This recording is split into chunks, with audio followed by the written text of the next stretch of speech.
नमस्कार, तुम्हा सर्वांचं स्वागत आहे तुमच्या लाडक्या आजीच्या खाऊया चॅनल मध्ये। तर आज कोणती रेसिपी करायची आहे? आज मी जुनी रेसिपी करणार आहे। मोकळ भाजणी गावाला खूप करतात आणि माझी आजी, आई, मावशी सगळेजण करायचे। सकाळी नाश्त्याला आम्ही ती खात असो। त्याची आज तुम्हाला रेसिपी करून दाखवते। तर आपण बघूया मोकळ भाजणी करायला काय काय साहित्य लागतं। एक बाउल मी भाजणी घेतलेली आहे, पण ती मी घरी केलेली आहे। एक मोठा कांदा घेतलाय बाउल भरून, 2 मिरच्या घेतल्यात, थोडीशी कोथिंबीर घेतली आहे, 2 चमचे खोबरं घेतलंय, मोहरी घेतली, हळद घेतलाय आणि हिंग घेतलाय आणि इथे मी कोमट पाणी करून घेतलेलं आहे। आता ते कसं करायचं ते दाखवते। आता आपण कृती करूया। पहिल्यांदा मी एक बाउल कांदा घेतलेला आहे,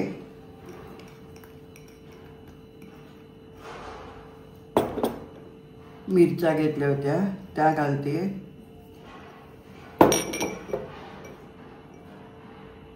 थोडीशी कोथिंबीर घातली,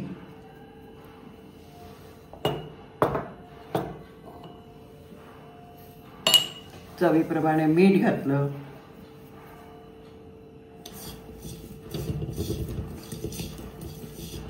नंतर आपण एकजीव करून त्याच्यात भाजणी घालणार आहोत।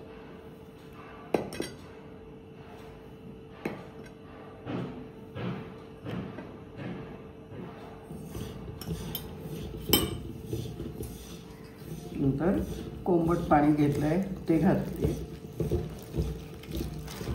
थोडंसं सैलच ठेवणार आहोत।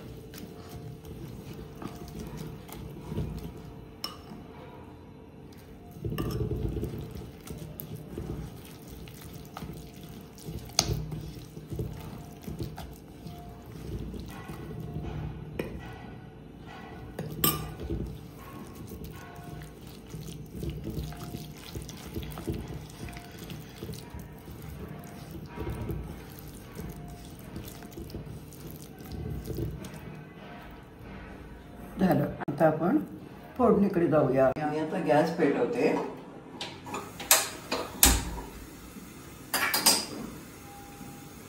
त्याच्यात तेल घालते। तेल जरा जास्तच लागतं फोडणीसाठी।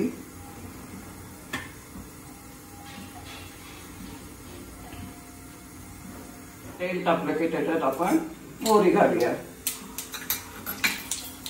नंतर मोहरी तुडतुडली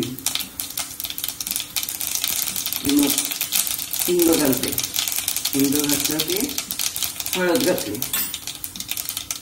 आता आपण हे त्याच्यात घालणार आहोत।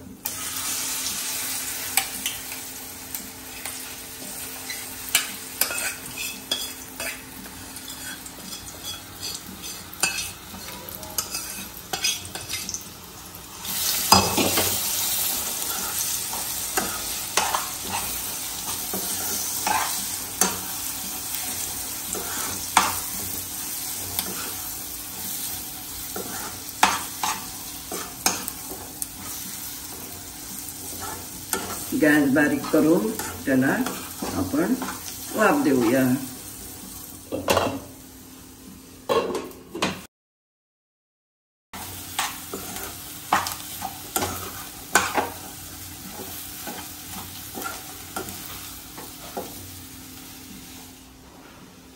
अजून त्याला चांगली दणदणीत वाफ यायला पाहिजे, चांगली मोकळी झाली पाहिजे ते।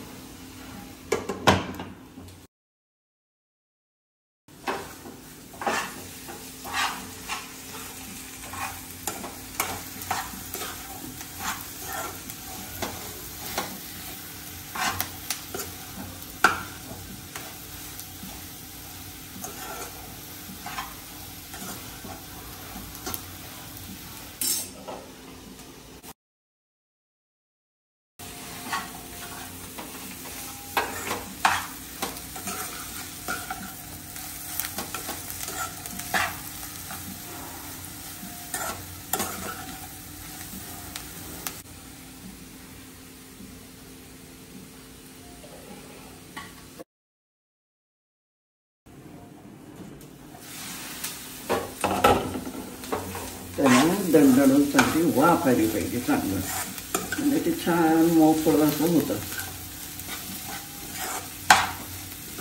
अजून पण एक वाफ आली पाहिजे त्याला चांगली.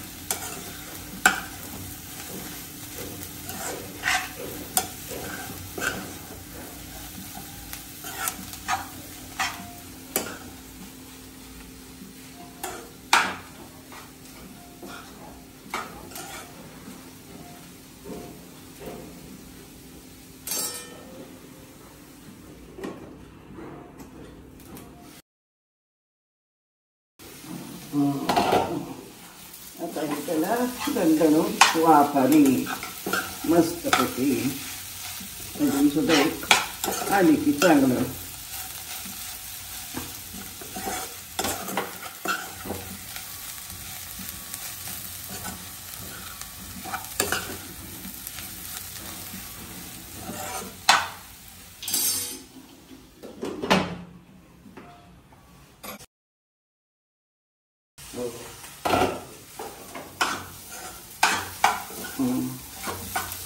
झाली.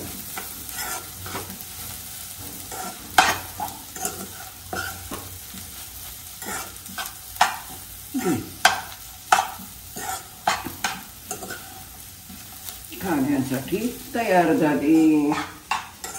मस्त वास येतोय. आता मी काढून दाखवते. मस्तपैकी वास येत आहे. वाफ येण्यासाठी 25 ते 30 मिनिटं लागली. आणि आता आपण त्याच्यावरती मी गरम गरम साजूक तूप घालणार आहे. 1 चमचा. नारळ,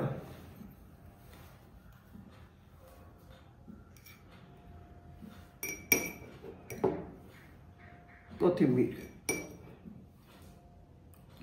अशा पद्धतीने मोकळ भजणी तयार झाली आहे आणि आपण खाऊ शकतो.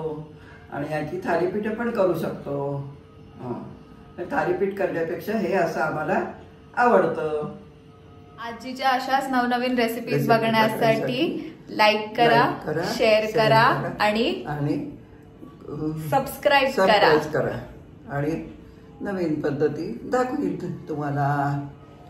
Bye bye. Bye bye.